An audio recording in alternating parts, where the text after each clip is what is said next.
Now, in my last video, which very likely was released yesterday, I was speaking about how it's not easy to get in sync with NI for an NI dominant. However paradoxical this may sound, it is possible, it is very much possible to be out of sync with your dominant function, regardless of whether you're an NI dominant or not. This is what people would call, very much outside more specific technical language relating to personality types, Jungian functions, and so forth, as self-doubt, yeah, as not being oneself, as living inauthentically. The only point I make, I make in my work, I've been making this point for many years now, and I think forcefully made it in my latest book, The Infinite Soul, on INFJ Life in Modern World, which you can, the first link below if you'd like to know more about this book. Check the reviews on Amazon. This has helped a lot of people. It's a particularly acute issue for INFJs and INTJs, and even more so for INFJs, for two reasons. And both of those reasons have to do with functions. At least the narrative can be given a functional explanation. Number one, NI not adapted to our current world. Second, FE less adapted to our current world situation, more than NI, that's for sure. And that's why we get so many compliant INFJs who choose FE over NI. But less adapted still than TE, right? So INTJs, very similar issues that we have, but still at least benefit from having TE, right? Now, INFJs don't have TE. They're painfully, sorely aware that they don't have TE. And they happen to be guided by this oceanic function called introverted intuition that just doesn't follow the rhythm of the world. So no wonder it's easy to get out of sync if you're an NI dominant. Because as an NI dominant, you're a human being, you're in the world.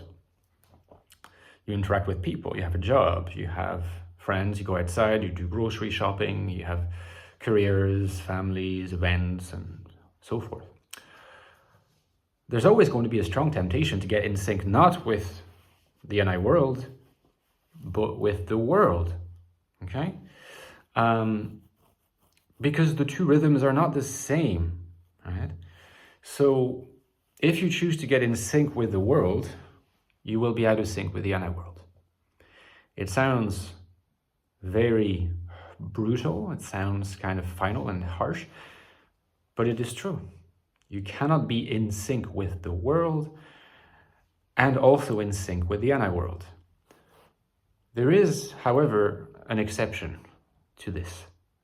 An exception that I've begun to sketch and theorize a little bit in my more recent work, say in the last few months. Now, of course, this is the notion of the interstice, right? And the interstice naming overlaps that happen across the day between the regimented world of external reality, social reality embedded in the physical, in the physical world, and the NI world. So it's like there's two different ways of oscillating, and they're very different ways. But, there's phases across the day, usually not very long, where the oscillation are the same. Becoming a master of your craft as an NI dominant, at locating and seizing the interstice, or these interstices, is extremely important, because in this resides your ability to combine authenticity and adaptation, which I define as the crucial, absolutely crucial goal existentially for an NI dominant, right? Authenticity and adaptation are basically pointing to, one, the NI world, that's authenticity. Adaptation, that's external reality. So if you're in sync with the external world, you're adapted. If you're in sync with the NI world, you're authentic, right? But since I just said that you cannot be in sync with the external world and also in sync with the NI world, Well, this leads us to a rather draconian conclusion, which is that you cannot be simultaneously adapted and authentic.